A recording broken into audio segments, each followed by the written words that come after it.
Welcome back to the channel, everyone. Hopefully you guys are doing good. We're going to be taking another look at a device today, and I've dropped a ton of these videos today, mostly because I'm away from my regular studio, so I have to drop these still with the videos that I was going to drop anyway, so I might as well drop them now. And so far, I've actually talked about a ton of iPads this year. I've talked about really all the main first iPads, the iPad 1, iPad 2, iPad 3. Now we're talking about the iPad 4. I think I've already reviewed all the iPad minis this year too. What's left now is a couple more iPad Pros and that's it. But we're going to be looking at the iPad 4 and seeing how it holds up in 2020. Now this device specifically came out in 2012, which technically was the same year as the iPhone 5. And it's hard to believe that phone came out in 2012 because the design is still pretty current. I pick up my iPhone SE all the time and I'm like, wow, this phone still kind of holds up, and the iPhone 5 is more or less the same in terms of the body. But with the iPad 4, with it being released in 2012, it'll actually be turning 8 years old this year, which is pretty insane. I mean, this thing in terms of the design is pretty aged for sure. I mean, it has a lot of bezel around the display, but it doesn't look that bad, and the display itself is actually pretty decent. And even starting off with the front, I mean, this thing has a 9.7-inch IPS panel on it, and it's not a bad design at all. I mean, it's a pretty, popular one. I think a lot of people already know what it looks like. You have that front camera at the top. You have quite a bit of bezel all around the, body of this thing, which isn't that bad. A lot of people are already kind of used to it, to be honest, and with it being just a single front-facing camera with that much bezel, it's pretty surprising considering we've cut that space down quite a bit for all of those. On the bottom, you can see we have a home button, and that's actually really cool. A lot of people like that new gesture-based design. I like it too. I like that one a lot more than this one, but having that physical home button isn't really the end-all be-all. I think the overall bezel along this device is definitely one thing that a lot of people don't like, including me. And if this thing just got one more version of iOS, if it got iOS 11, this thing would have had a whole different experience, especially considering the fact that it probably would have been more buggy. But the gestures that came with iOS 11 was really, really nice, and I really do like those gestures that iOS 11 brought. But with iOS 10.3, which this one ended off, it didn't do a bad job at all in my opinion. Now looking on the bottom, this was actually one of the first iPads to actually bring the Lightning port. Before we had that 30-pin connector, which was on those super old iPhones, including the iPhone 4 and 3G and even the first one. With this one, it actually didn't bring that. It brought the Lightning port, which came with the iPhone 5, and that was one of the smartest things Apple ever did. And as you guys know, with the newest iPads and newest iPhones, all those have Lightning ports, and that's definitely a super smart choice that Apple did. And with the capability that this one has with that Lightning port, it's really, really cool. It doesn't have the craziest capability with it. iOS 11 brought a lot of cool things, so did iOS 12. But this thing still has a lot of capability with that Lightning port, which is really cool. We also have a headphone jack on this thing as well, which if you're going to use it, that's awesome. If you're not, it really doesn't matter. You have that capability on this device, which is really, really nice. On the back, you can see a regular design. I mean, everyone's seen this iPad 4 before, but you have that single camera on this thing too. And like I usually say, I mean, nobody's really going to be using these cameras anymore on these things. It's more or less just to have it on these if you're going to FaceTime somebody, if you're going to do something like that. At the end of the day, you have that capability on these devices where you might not necessarily have them on another tablet at that time back in 2012. Some Android tablets, I'm sure, didn't even have any cameras on them. I know the original Nexus 7 maybe had the front camera, but it didn't have a back one, and the Nexus 7, the one after that, brought it, but it's still an interesting thing that you kind of have to remember at the end of the day. So in terms of the overall body, it still feels like a very premium device.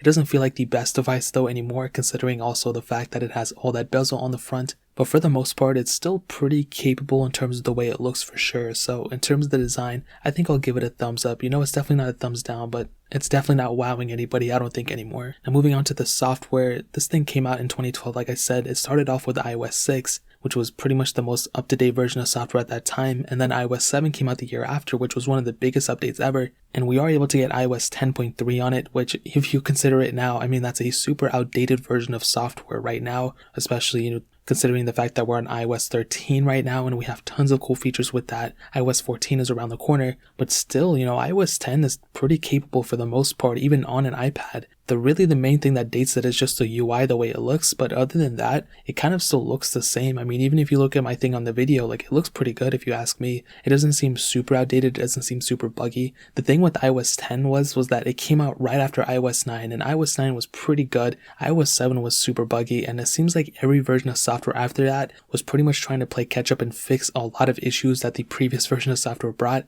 And I think iOS 10, considering it was right before iOS 11, and which is usually considered one of the more buggier softwares ever released by Apple, iOS 10 was a pretty good staple in terms of the overall longevity of devices, and phones like the iPhone 5, the iPad 4 for example, these devices have somehow held up pretty well over time. And even with my iPhone 5, every time I pick it up to go make a video about or just use as a filler device in the meantime of a video or whatever, it still picks up for the most part, and it still handles everything I throw at it just fine, which is very, very impressive, you know what I mean? So it's really cool to have specific devices like that. If you're going to have a device that, as a beater device or just a device in the, side, it's really cool to have something that's stable. And obviously it's, pretty unsecure in terms of software. It's not getting any extra versions of software on top of it, but where it ended off, it really wasn't a bad point. But obviously you were a couple years behind in the software, so it's not getting any more software updates now. But I definitely do appreciate the fact that it had ended on iOS 10 than maybe getting iOS 11, even though those features would have been cool. So in terms of the software, that pretty much covers it. Now hitting on the performance, this thing has the Apple A6X chip,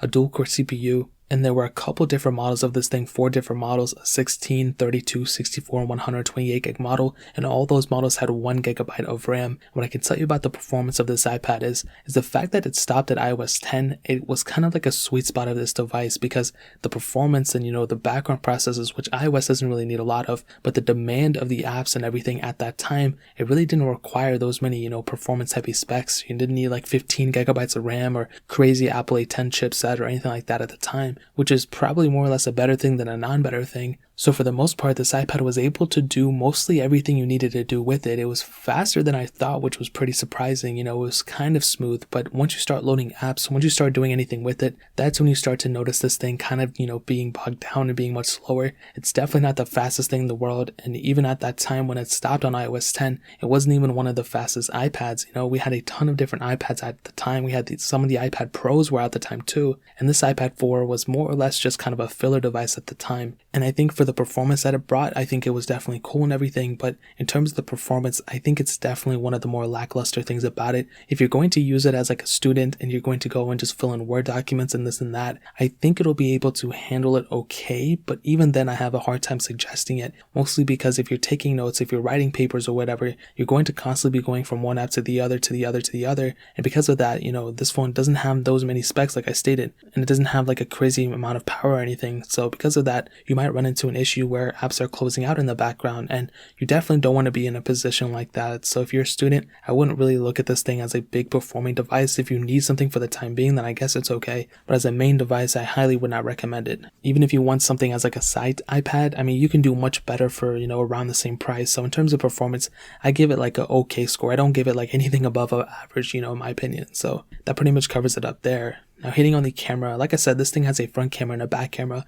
a 5 megapixel back facing camera and a 1.2 megapixel front facing camera. I'm not going to spend too much time talking about it, I guess it gets the job done at the end of the day. You can shoot 1080p videos on that back camera, but other than that, you don't really have that much capability for anything else. On that front camera, like I said, 1.2 megapixels, you can shoot HD video. Most people at the end of the day are going to use it for FaceTime calls and things like that. I'm sure they're not going to use it for anything else. They're not filming videos on it. They're not doing anything crazy. You do have some capability at the end of the day, taking photos and videos, but I highly would not recommend it. So that really pretty much covers it up in the camera. I'm going to end off with the battery life, which is probably one of the better aspects of this device for sure. This thing has a 11,560 milliamp hour battery, which for sure is the highlight of this iPad. This thing will be able to last you for many, many days. You can use it one day, come back the next day, use it again, and it probably won't die even a week into using it. Now, keep this in mind, even if this battery has degraded a couple thousand percent or a couple thousand milliamp hours, which it probably has, this thing, is pretty old, this thing will still be having probably like an 8 or 9,000 milliamp hour battery inside of it, which is insane. But this battery has so much power into it. And the fact of the matter is that the screen, even though it's a little high resolution, it's not crazy. It's not like a 4K screen, it's like a little bit above Quad HD for sure, but it's not that powerful of a device. It doesn't really require that much power, but you have a humongous size battery in it, which adds so much to the overall value. And even though, to kind of sum up the video, I really wouldn't recommend people to buy it. The battery is still really, really good, and I can't knock it there. So to kind of sum up the video and to answer the question, is the iPad 4 still worth it in 2020? I would say probably not. I still think, it has a little bit of value, but the fact that it's, a couple years outdated in terms of software and, it's not really that powerful, I really wouldn't recommend the average person getting it. You can easily get like an iPad Pro 10.5 inch for like 300, 400, and that would do you much, much better in the long run. Even iPads like the iPad mini 4 will do you much better too. And something like this, I really wouldn't recommend it for the price and, performance that you're getting. I really would not recommend people buying this, to be honest. So that really pretty much covers it up there. I will go ahead and find links to the cheapest iPad Pro 10.5 inches and iPad mini 4s that I find on Amazon. I'll link them down in the description below so you guys can get it from there and help support the channel at the same time. But that is pretty much it. If you guys have any other questions or anything, let me know in the comment section below. Hit that like button, that would mean so much, but definitely hit that subscribe button. Every single subscriber that we get really does count, so it means so much if you guys could hit that. Also check out the other links down in the description as well. My Twitter, my Instagram, my second channel, all those links are linked down below. I'd really appreciate if you guys could check it out. More importantly than everything else, I love every single one of you guys. Hopefully I'll catch you guys in the next video. Peace out till then.